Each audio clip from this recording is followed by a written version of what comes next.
भाई साहब बड़ा नुकसान होता होगा। अरे अंकल जी गिर गया। ये पहला मंदिर है जहाँ से शिवलिंग की पूजा होना शुरू हुई। अंदर जो मंदिर है ना भाई पूरा सौर मंडल है यार ना। मेरे पीछे आपको दो पेड़ दिखाई दे रहे होंगे कि ये माता पार्वती और भगवान शंकर हैं जो आपस में जुड़े हैं और इनके बीच में गणेश भगवान आपके रोहित पहाड़ी कर रहे हैं 30 दिन की यात्रा स्कूटी। ये इस होल से ना उस दिन सूर्य की पहली किरण डायरेक्ट सूर्य भगवान के ऊपर पड़ती है। एक रात में ये मंदिर जितना बना उतना ही रखा गया। इस मंदिर की छत डालने का प्रयास काफी बार किया गया लेकिन एकमात्र मंदिर है पूरे भारत का। जैसे हमारे ज्योतिर्लिंग है ना भारत में जो एक सीध में बने हुए, वैसे हमारे जितने भी सूर्य मंदिर हैं वो सिर्फ और सिर्फ कर्क रेखा में बने। तो हेलो जी, कैसे आप सब लोग? सभी लोगों को रोहित पहाड़ी का प्यार भरा नमस्कार। और इस समय मैं हूँ आपका जोशीमठ में। तो कल मैं आपको लेकर गया था बद्रीनाथ घुमाने के लिए और आज मैं बद्रीनाथ से वापस दर्शन करके पहुंच चुका हूँ जोशीमठ में। ये पीछे आपको जो होटल दिखाई दे रहा है यहाँ तक कल रात मेरा स्टे। आपको पता होगा आपके रोहित पहाड़ी कर रहे हैं 30 दिन की यात्रा अपनी स्कूटी से पूरे ऑल ओवर उत्तराखंड।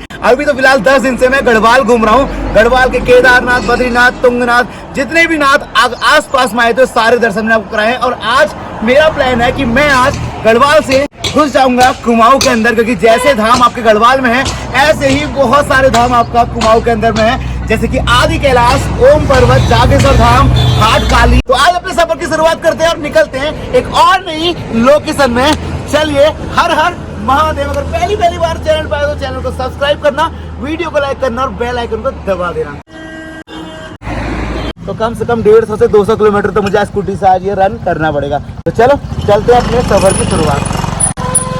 फाइनली हम लोग आपका कर्णप्रयाग पहुंच गए और वो देखो भाई कर्णप्रयाग का बाजार। कर्णप्रयाग का जो ये पूरा शहर है ना ये आपका ऐसे नदी के किनारे किनारे बसा। तो भैया जी हम पहुंच गए हैं आपका कर्णप्रयाग। कर्णप्रयाग एक प्रयाग मतलब गंगा माँ के 5 प्रयाग के बाद गंगा माँ बनती है। कर्णप्रयाग, रुद्रप्रयाग, नंदप्रयाग, देवप्रयाग और विष्णुप्रयाग, वैसे ही एक प्रयाग में पहुंच चुका हूँ जिसका नाम है कर्णप्रयाग। यहाँ पे ना बद्रीनाथ से नदी आती है अलकनंदा और पिंडर घाटी से आती है पिंडर नदी, उनका संगम होता है। फिर ये आगे जाते हैं देवप्रयाग की तरफ को। आपको दिखाता हूँ, एक नदी आपका सामने से आ रही है, वो आ रही है आपका बद्रीनाथ से जो है आपकी अलकनंदा, और एक नदी ये वाली है जो आ रही है पिंडर घाटी से पिंडर नदी। तो यहाँ पे इनका संगम होता है। तो भैया आपको मैंने कर्णप्रयाग का संगम तो दिखा दिया। अब चलते हैं यहाँ से। आज हम गढ़वाल से कुमाऊं के अंदर एंट्री करेंगे। गढ़वाल की तो लगभग आपको दिखा दिए नजारे मैंने। अब हम जाएंगे अपने कुमाऊं में, मतलब कि जागेश्वर, बागेश्वर और अल्मोड़ा और कैची धाम और शायद आदि कैलाश के दर्शन भी आपको इस कुमाऊं की यात्रा में दिख जाएंगे। तो कर्णप्रयाग से हम जा रहे हैं ग्वालदम वाले रास्ते। ग्वालदम यहाँ से 60 किलोमीटर है, अल्मोड़ा 147।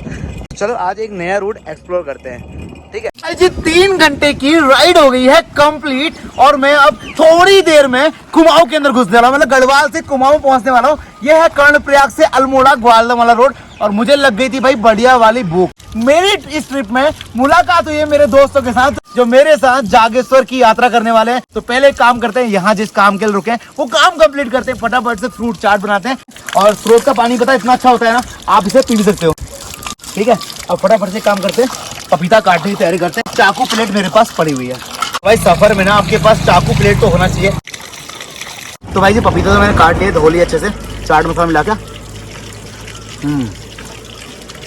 मजा आ गया। मसाला का मसाला पपीता का तो आज से मेरे सफर में।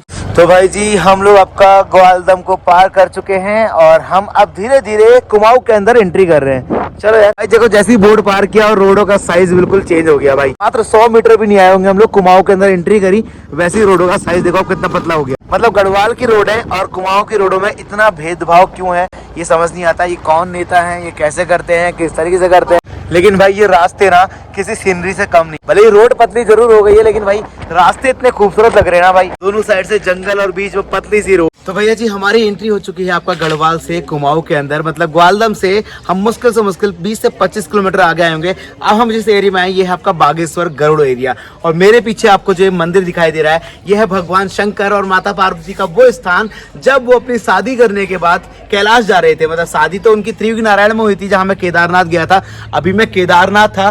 त्रियुगी नारायण में भगवान शंकर की शादी हुई, उसके बाद एक रात उन्होंने यहाँ पर विश्राम किया क्योंकि कैलाश यहीं से आगे को रास्ता जाता है। पिथौरागढ़ के बाद आदि कैलाश, फिर कैलाश, ऐसे जगह जगह जहां जहां वो रुके वहां वहां उनके स्थल बनते गए। और ये मंदिर है आपका बैजनाथ नाम से इस मंदिर का नाम जाना जाता है। वैसे एक बैजनाथ नाम से भी एक बहुत बड़ा आपका शिव मंदिर है जो ज्योतिर्लिंग में एक है, लेकिन इसका नाम बैजनाथ है। अगर आप यहाँ आ रहे हैं तो आपको ये गरुड़ बागेश्वर के बीच में मिल जाएगा। और आपको ये मंदिर की जो शैली है आपको मैं बताता हूँ, ये कत्यूर वंश के जो राजा थे उनके द्वारा ये मंदिर एक रात के अंदर ये मंदिर का निर्माण किया गया है। और यहाँ पे ना बहुत सारे मंदिर ऐसे देखोगे, यहाँ पे इन सारे मंदिरों के बीच में एक मंदिर ऐसा है जो हल्का सा कहते 90 एंगल से थोड़ा झुका हुआ है, लेकिन आज भी वैसे के वैसे खड़ा है। मंदिर की अगर बनावट आप देखेंगे ना तो एक एक पत्थर से पूरे दरवाजे बने हैं। जैसे आप देखेंगे एक पत्थर ये है और एक पत्थर ये है और ऊपर से एक पत्थर की चौखट बना रखी है। आप देखें भाई साहब, मतलब कितने विशाल काय पत्थर है, कैसे इनको उठाया होगा,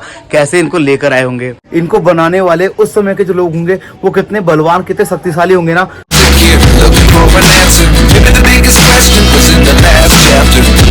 तो हेलो जी, आपका कल से सफर कंटिन्यू चल रहा था और कल रात भर सफर किया। 11-12 बजे के आसपास मैंने आपका अल्मोड़ा में आके स्टे कर लिया था, तो आज नहा धो के कपड़े चेंज कर लिए और आज पहुंच गया हूँ मैं अल्मोड़ा। सबसे पहले आज मैं आपको लेके जाने वाला हूँ। ये आपको बोर्ड दिखाई दे रहा है, यहाँ पे क्या लिखा है?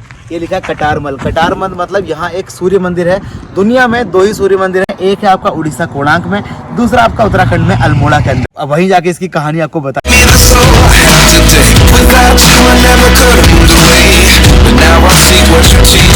तो भाई गाड़ी को पार्क कर दिया और सूर्य मंदिर का ज्यादा नहीं, आपका 500 से 600 मीटर का ट्रैक है, जिसे करके आप सूर्य मंदिर पहुंचेंगे। पैदल पैदल ट्रैक करके पहुंच गए हैं सूर्य मंदिर के पास में। तो पहले चलते हैं सूर्य भगवान के दर्शन करके आते हैं, फिर इनकी महिमा आपको बताता हूँ। आखिर ये मंदिर यहाँ कब, क्यों और कैसे बना और किसने बनाया, और आखिर इस मंदिर की छत आज तक क्यों नहीं पड़ पाई। जय हो सूर्य भगवान की।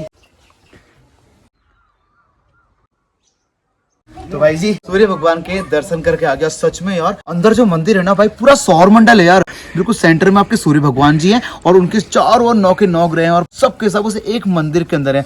वैसे भारत में बहुत सारे सूर्य मंदिर हैं जो सारे कर्क रेखा बने, मतलब जैसे हमारे ज्योतिर्लिंग है ना भारत में जो एक सीध में बने हुए हैं, वैसे हमारे जितने भी सूर्य मंदिर हैं वो सिर्फ और सिर्फ कर्क रेखा में बने हुए हैं और वो सारे गर्म स्थानों में। ये एकमात्र मंदिर ऐसा है आपका कहते हैं कटारमल सूर्य मंदिर, जो आपका कर्क रेखा में नहीं है। उन सारे सूर्य मंदिर से बिल्कुल विपरीत स्थिति में है। भगवान सूर्य की जितनी भी मूर्ति आपने आज से पहले देखी होंगी इस तरीके से खड़े में देखी होंगी, मतलब उनके खड़े वाले आसन में देखी होंगी, लेकिन ये एकमात्र मंदिर है पूरे भारत का, पूरे विश्व का, जहां पर सूर्य भगवान पद्मासन में विराजमान है, मतलब आराम वाली स्थिति में। यहाँ वो चलायमान नहीं है। तो कत्यूर देवों ने इस मंदिर का निर्माण एक रात के अंदर कराया था। और इसकी जो आप छत देख रहे होंगे ना हल्की हल्की, इसकी छत आपको आधी पड़ी हुई दिखाई दे रही होगी, क्योंकि उस टाइम पे कत्यूर देव के जो हमारे राजा होते थे, जो हमारे देवता होते थे, वो एक रात के अंदर ही इतने भव्य बड़े बड़े मंदिरों का निर्माण कर दिया करते थे।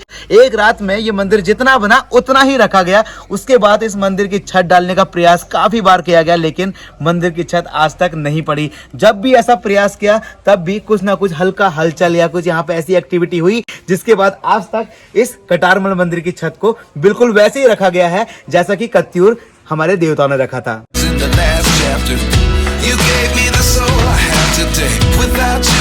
सीधे में सामने आपको सूर्य मंदिर के दर्शन हो रहे होंगे ना, और यहाँ पे ना सूर्य की पहली किरण, अरे पूरे साल में 2 दिन ऐसे आते हैं जब भगवान सूर्य उत्तरायण से दक्षिणायन की तरफ जाते हैं, दक्षिणायन से उत्तरायण की तरफ आते हैं। मतलब कि 22 फरवरी और 22 अक्टूबर के दिन सूर्य की किरणें डायरेक्ट आपका सबसे पहले मंदिर के अंदर आती है। आपको ये मंदिर दिखाई दे रहा है मेरे बिल्कुल ठीक सामने, इसमें आपको छोटा सा एक होल दिखाई दे रहा है, सेंटर में एक आपको होल दिखाई दे रहा होगा।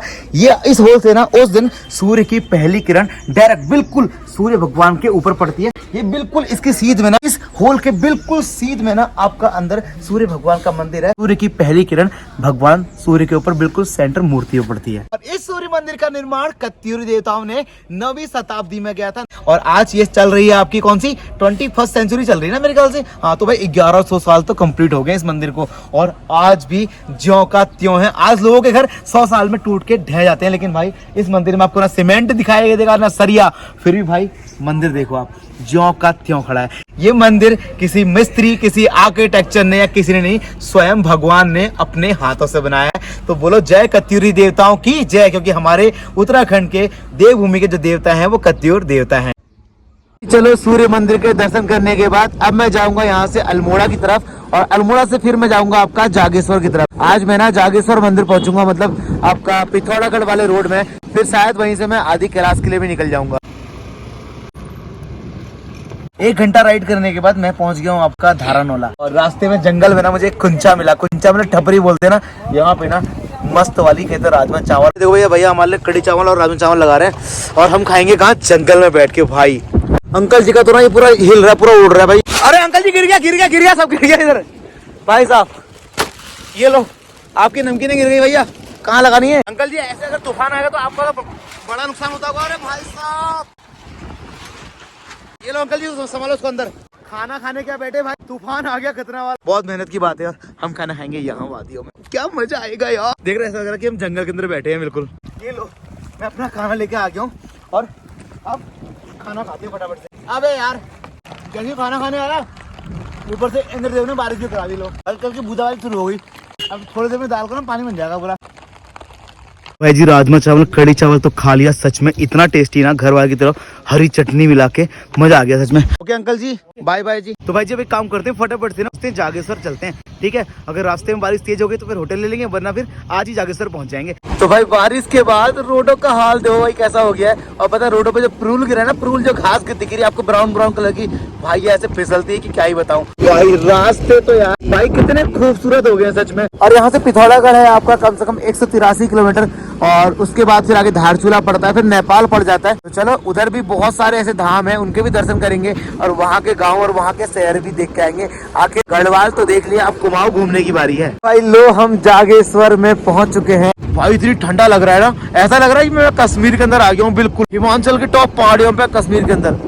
भैया जी पूरा 1.5 घंटे का सफर करने के बाद मैं पहुंच चुका हूँ जागेश्वर और ये है मेरे सामने जागेश्वर महादेव। और आप मेरे पीछे यहाँ पे देख रहे होंगे बहुत सारे मंदिर है। यहाँ पे पूरा 128 मंदिरों का समूह है। यहाँ पर केदारनाथ जी का मंदिर भी है, यहाँ पर आपका कमल कुंड भी है, यहाँ पर आपका त्र्यंबकेश्वर मंदिर भी है, यहाँ आपका महामृत्युंजय मंदिर भी है। और मेरे बिल्कुल ठीक पीछे आप देख रहे हैं ये है आपका दारुका वने, मतलब नागेश्वर भगवान, मतलब भगवान जागेश्वर जी का मेन मंदिर आप मेरे पीछे वहां देख रहे हैं। और इस मंदिर प्रांगण के अंदर ना मेरे पीछे आपको 2 पेड़ दिखाई दे रहे होंगे। इन 2 वृक्षों को माता पार्वती और भगवान शंकर के रूप में पूजा जाता है। ऐसा बोलते हैं कि ये माता पार्वती और भगवान शंकर हैं जो आपस में जुड़े हैं और इनके बीच में आपका गणेश भगवान की सूंड वाली आकृति भी निकलती है। तो मैं आपको एक बार जूम करके दिखाता हूँ कि आखिर इन 2 पेड़ों के बीच में भगवान गणेश कहाँ दिखाई देते हैं। आपको ये 2 पेड़ों के नीचे ना आपको हल्का सा यहाँ पे देखो 2 दांत से निकले हुए दिखाई देंगे ये बिल्कुल, और इनके बीच में सूंड भी है देखो, इसलिए इनकी पूजा माता पार्वती और भगवान शंकर के रूप में होती है। अगर आप जागेश्वर महादेव आ रहे हैं तो ये सारी चीजें जानकारी आपको होनी चाहिए। और ऐसा बोलते हैं कि ये पहला मंदिर है जहां से आपका भगवान शंकर के शिवलिंग की पूजा होना शुरू हुई थी और सप्त ऋषियों ने यहीं पर महादेव से ज्ञान भी प्राप्त किया था। जहां देखेंगे ना आपको इतने सारे मंदिर समूह दिखाई देंगे, हर एक मंदिर का एक अलग नाम है। एक जागेश्वर मंदिर के अंदर कितने सारे मंदिर हैं। सूर्य मंदिर यहाँ पर है, ये आपका नवग्रह मंदिर यहाँ पर है और ये आपका नीलकंठ मंदिर यहाँ पर है। तो मतलब इसके अंदर आपको सारे मंदिर देखने को मिल जाएंगे। ये आपका मेन मंदिर है आपका जागेश्वर महादेव का, श्री ज्योतिर्लिंग जागेश्वर मंदिर। वैसे तो 12 ज्योतिर्लिंगों में इनका नाम नहीं आता, लेकिन यहाँ लोग मानते हैं कि ये भी ज्योतिर्लिंग के अंदर ही आता है। तो भैया जागेश्वर मंदिर के दर्शन करने के बाद इस जागेश्वर के बाजार में आज रात में रुकने वाला हूँ। छोटा सा बाजार है यहाँ पे ना, काफ़ी सारे होम स्टे भी है रहने के लिए, क्योंकि आजकल आपका जागेश्वर बहुत सारे लोग आ रहे हैं। तो मेरे को भी ये होम स्टे मिल गया सामने, तो आज की रात में यहीं पे बिताने। तो भाई जी वैसे तो मैं आपका होटल में रुका हुआ हूँ, लेकिन यहाँ पे ना हम इसमें पहाड़ों में गाँव में, तो यहाँ पहाड़ों की सब्जियाँ मिलती हैं। तो यहीं पे ना एक सब्जी की दुकान में आ गया था, मुझे यहाँ से ना पहाड़ी कद्दू मिल गया भाई। और आज ना मैं पहाड़ी कद्दू बनवाने वाला हूँ होटल वालों से, कि इसमें आपका बढ़िया जखे का छौंका वौका मार के अजवाइन का बढ़िया कद्दू की सब्जी बनवाता हूँ। कद्दू की सब्जी के साथ रोटी खाएंगे, बाकी एक दाल ले लेंगे। बुला के मैंने अपने चाचा जी को दे दिया, ये आज हमारे लिए बना रहे हैं भिंडी की सब्जी, जो इस पूरे ट्रिप में मैंने कहीं नहीं खाई है। पहाड़ी कद्दू और दाल और भिंडी की सब्जी एंड सलाद। जी आज के ब्लॉग में इतना ही, और कल मिलता हूँ फिर आपसे एक नए ब्लॉग। और उत्तराखंड में आपको क्या देखना है, उत्तराखंड में आप कहाँ से मुझे देख रहे हो इस समय, मुझे अपना जगह और लोकेशन कमेंट सेक्शन में बताना। और उत्तराखंड में क्या क्या देखना चाहते हो मुझे लिखो कमेंट सेक्शन में, फिर आपको बारी बारी से 30 दिन की यात्रा में सब दिखाया जाएगा।